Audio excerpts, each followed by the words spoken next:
Good morning ಎಲ್ರಿಗೂ ಕೂಡ. ಅಮ್ಮ ಮಲಗಿದ್ದಾರೆ. ಬೆಳಿಗ್ಗೆ ಎಷ್ಟು ಟೈಮ್ ಗೊತ್ತಾ? ಈಗ ತೋರಿಸ್ತೇನೆ.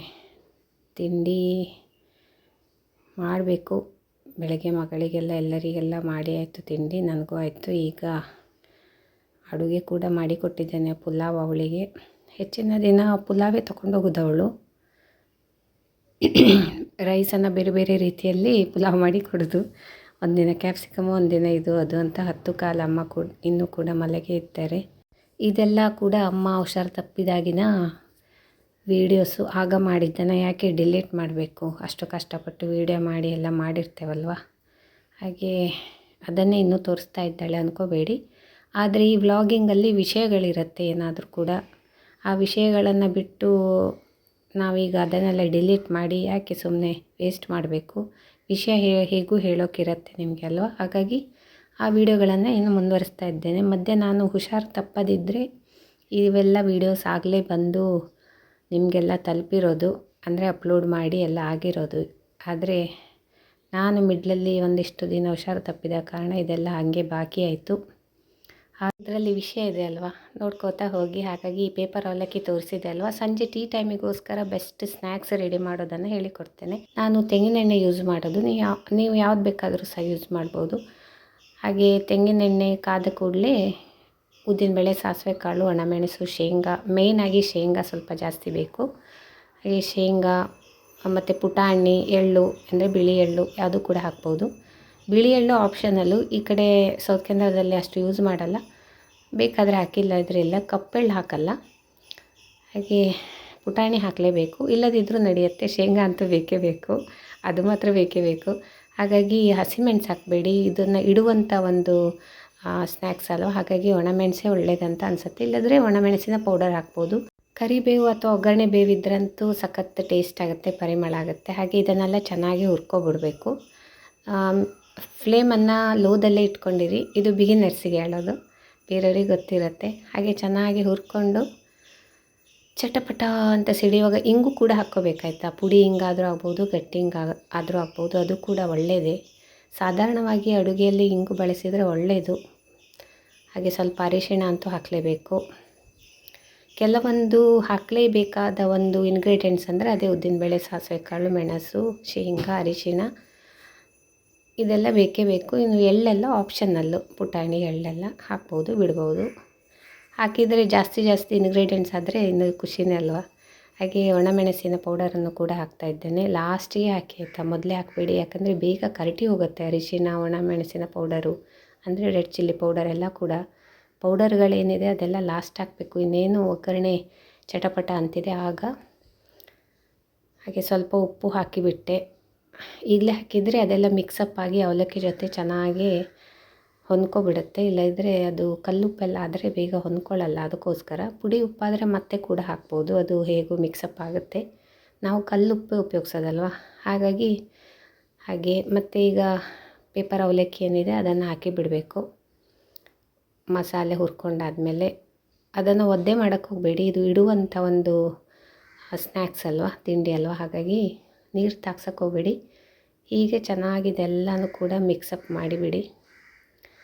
ಒಂದು 5 ನಿಮಿಷ ಎಲ್ಲ ಚೆನ್ನಾಗಿ ಮಸಾಲೆ ಎಲ್ಲ ಇದರ ಜೊತೆಗೆ ಮಿಕ್ಸ್ ಆಗಿಬಿಟ್ರೆ ನಮ್ಮ ಈವ್ನಿಂಗ್ ಸ್ನ್ಯಾಕ್ಸ್ ರೆಡಿ ನೋಡಿ. ಟೀ ಟೈಮಿಗೆ ಬೆಸ್ಟ್ ಆಯಿತಾ. 1 ವಾರ ಅಥವಾ 15 ದಿನ ಇಟ್ಟರೂ ಕೂಡ ಏನಾಗಲ್ಲ. ಚೆನ್ನಾಗಿ ಹೀಗೆ ಹುರ್ಕೊಂಡಿರ್ತೇವಲ್ವ ಅವಲಕ್ಕಿ ಎಲ್ಲ.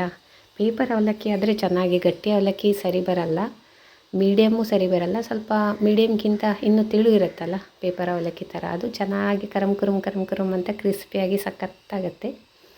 ಸ್ವಲ್ಪ ಸಕ್ಕರೆ ಕೂಡ ಹಾಕಿದೆ.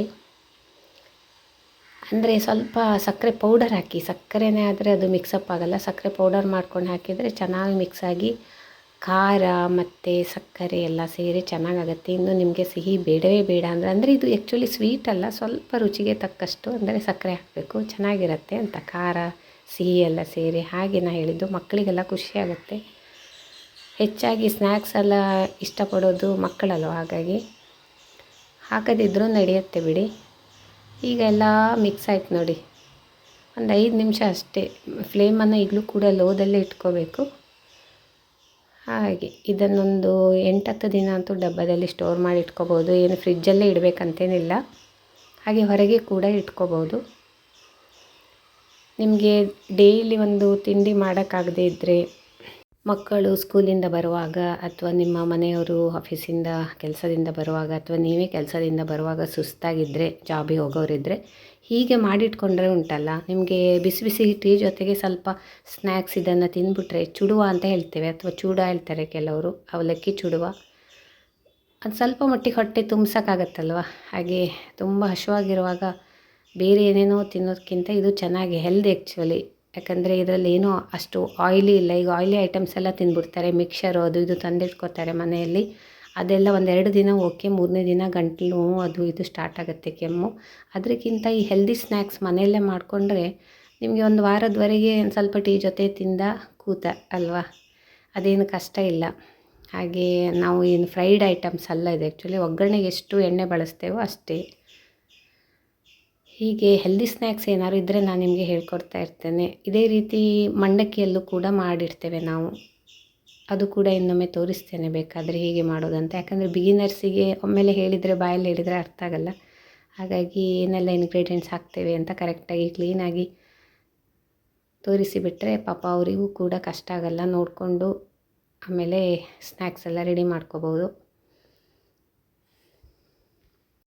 ಇನ್ನು ಬಿಸ್ಕೆಟು ಬ್ರೆಡ್ಡೆಲ್ಲ ತಂದಿಟ್ಕೋತಾರೆ ಹೆಚ್ಚಿನ ಮಕ್ಕಳು. ಅದು ಇದು ಬ್ರೆಡ್ ಐಟಮ್ ಎಲ್ಲ ಸ್ವಲ್ಪ ಜಾಸ್ತಿ ತಿಂತಾರೆ, ಪಫ್ಫು ಅದು ಇದು ಅದೆಲ್ಲ ಆದಷ್ಟು ಅವಾಯ್ಡ್ ಮಾಡಿ ಅಂತ ಹೇಳೋದು. ಇನ್ನು ಅಪರೂಪಕ್ಕೆ ಓಕೆ, ಆಸೆ ಆಗುತ್ತೆ ತಿನ್ಬೋದು. ಬ್ರೆಡ್ಡು ಮೈದಾದಿಂದ ಮಾಡಿರುವಂಥದ್ದಲ್ವ, ಅದೆಲ್ಲ ಆದಷ್ಟು ಅವಾಯ್ಡ್ ಮಾಡಿ. ಬಿಸ್ಕೆಟ್ ಕೂಡ ಅಷ್ಟು ಒಳ್ಳೆಯದಲ್ಲ.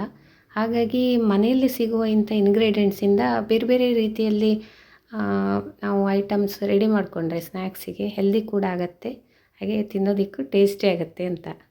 ಓಕೆ, ನಮ್ಮ ಗಾರ್ಡನಿಗೆ ಬರೋಣ. ಹಿಂದ್ಗಡೆ ನೋಡಿ, ಅಲ್ಲಿ ಎಷ್ಟು ಹೊಗೆ ಬರ್ತಿದೆ ಅಲ್ವಾ.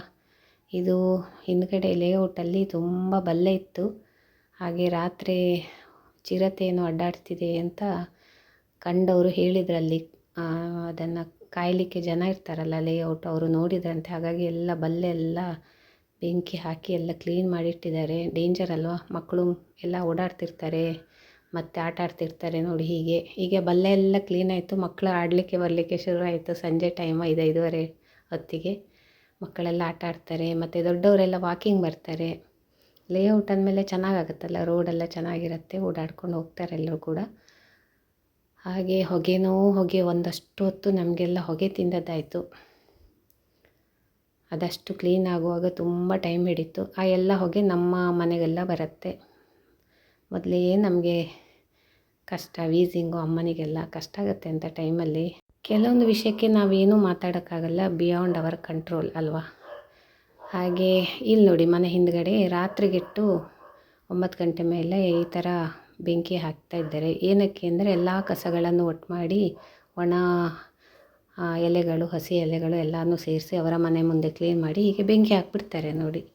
ಏನು ಮಾಡೋಕ್ಕಾಗುತ್ತೆ, ಅದೆಲ್ಲ ಹೊಗೆ ಎಲ್ಲ ಕಡೆ ಹರಡಿರುತ್ತಾ. ಹಾಗೆ ಉಸಿರಾಟದ ತೊಂದರೆ ಇರೋರಿಗೆ ತುಂಬ ಕಷ್ಟ ಆಗುತ್ತೆ.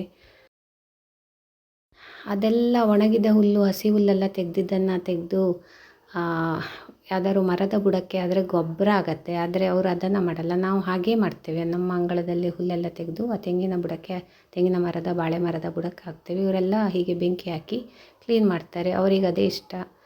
ಹಾಗೆ ಇದು ಕೂಡ ಏನು ಮಾತಾಡೋಕ್ಕಾಗಲ್ಲ. ಕೆಲವೊಂದು ಸಲ ಸೊಸೈಟಿಯಲ್ಲಿ ನಾವು ಏನೋ ಮಾತಾಡೋದೇ ಇರೋದೇ ನಮಗೆ ಹಿತ ಅಂತ ಆಗುತ್ತೆ. ಇಲ್ಲದಿದ್ದರೆ ಸುಮ್ಮನೆ ಇಶ್ಯೂಸು, ಗಲಾಟೆ, ಜಗಳ ಅಲ್ವಾ.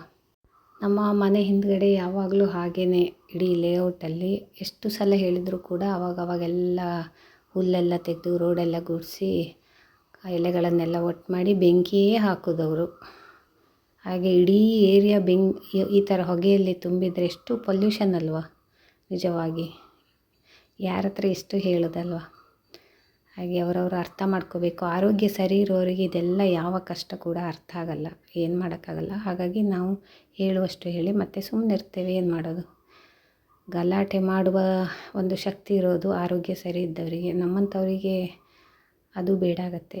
ಹಾಗಾಗಿ ಸುಮ್ಮನೆ ಬಿಡ್ತೇವೆ. ಏನಂತೀರಾ?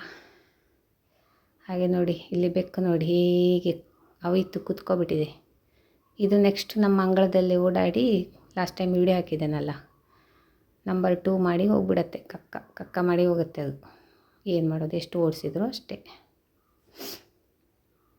ಸರಿ, ಇವತ್ತಿನ ವ್ಲಾಗ್ ಇಲ್ಲೇ ಮುಗಿಸ್ತಾ ಇದ್ದೇನೆ. ನೆಕ್ಸ್ಟ್ ವಿಡಿಯೋದೊಂದಿಗೆ ಮತ್ತೆ ಸಿಗ್ತೇನೆ. ಅವಲಕ್ಕಿ ಚುಡುವ ನೀವು ಕೂಡ ಮಾಡಿ, ಯಾರಿಗೆಲ್ಲ ಗೊತ್ತಿಲ್ಲ ಅವರು ಮಾಡಿಕೊಂಡು ತಿಂದ್ಕೊಂಡು ನನಗೆ ಕಮೆಂಟ್ ಮಾಡಿ ಹೇಳಿ. ಓಕೆನಾ?